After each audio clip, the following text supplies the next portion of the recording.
שלום, אנחנו היום מדברים על פרשת שופטים. פרשת שופטים, יש בדבר אלמנט אחד מאוד חשוב, וזה נושא הנבואה. בנושא הנבואה אנחנו יודעים שהנבואה ניתנה לעם ישראל, והתקיימה עד סוף בית ראשון למעשה.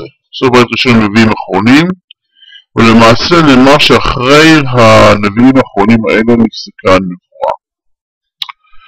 העניין הוא שלמעשה אנחנו חשוב נושא הנבואה מאוד, מכיוון שזה קשור למלך המשיח.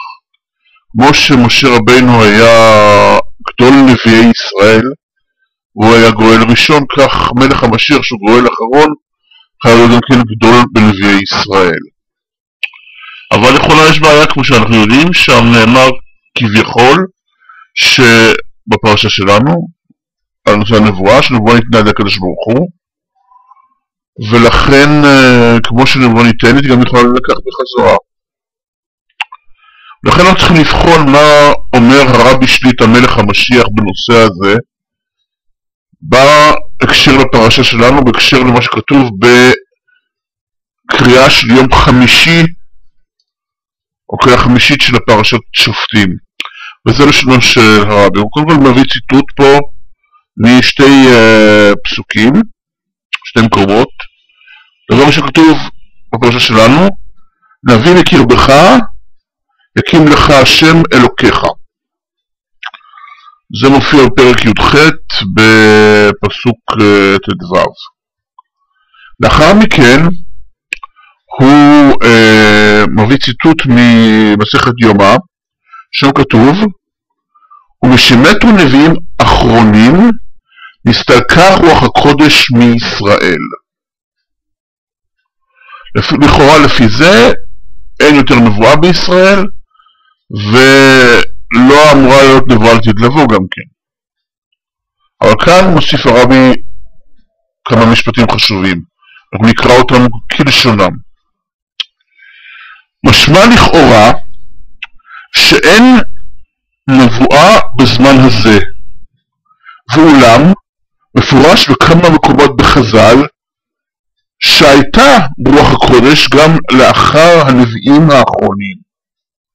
ועל כוכך צריך לומר שהכוונה היא שאין הנבואה מצויה כמקודם, אבל לא שבטלה לגמרי. וזהו דיוק הלשון, נסתלקה ולא בטלה או פסקה.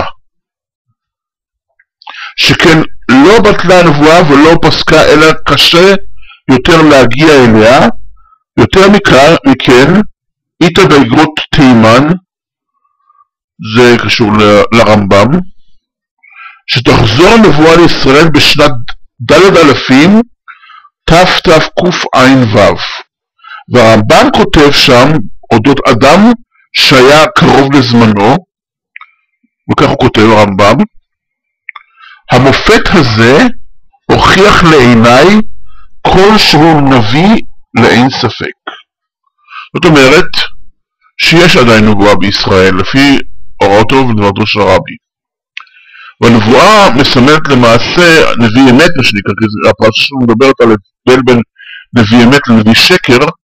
הנבואה מסמלת מצב של נביא אמת שעל פיו צריכים לשמוע, כי הוא סמל או אחד הסימנים, בוא נגיד ככה, למלך המשיח. ולמה הדבר הזה כל כך חשוב לנו בימינו? מכיוון שאנחנו יודעים על הרבי שליט המלך המשיח שהוא היה נביא, הוא נביא עדיין. הרבה מאוד סיפורים יש על כך שהרבי ידע מראש וניבא מראש הרבה מאוד דברים שקורים וקרו בעם ישראל ובארץ ישראל, וכל מה שהרבי ניבא יתקיים, ולא היה צורך במופת מיוחד, אלא דברי הרבי ודברי אמת, וזה מה שהתקיימו. אחד הדברים המפורסמים ביותר היה נושא מלחמת המפרץ הראשונה. כאשר חל לפני המפרץ הראשונה, הרבה הרבה מאוד אנשים חששו להיות בארץ ישראל ורצו לברוח לחוץ לארץ.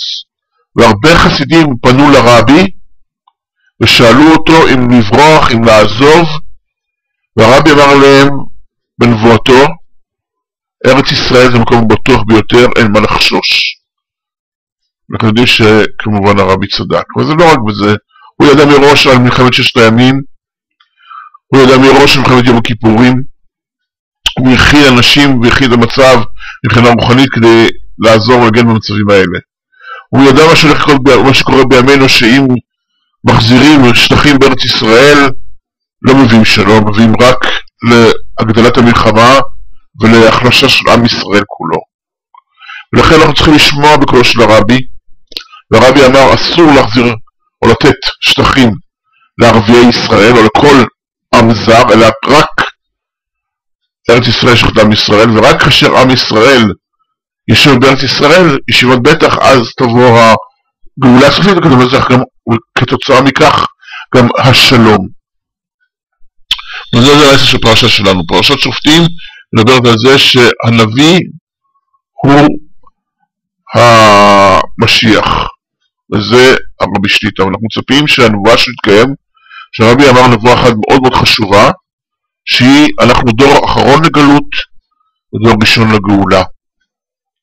בעזרת השם הנבואה של הרבי מתקיימת, ואנחנו רואים כבר עכשיו דברים שקורים כתוצאה מכך שאנחנו בסוף הגלות, סוף חבלי משיח, לקראת זמן גאולת המשיח.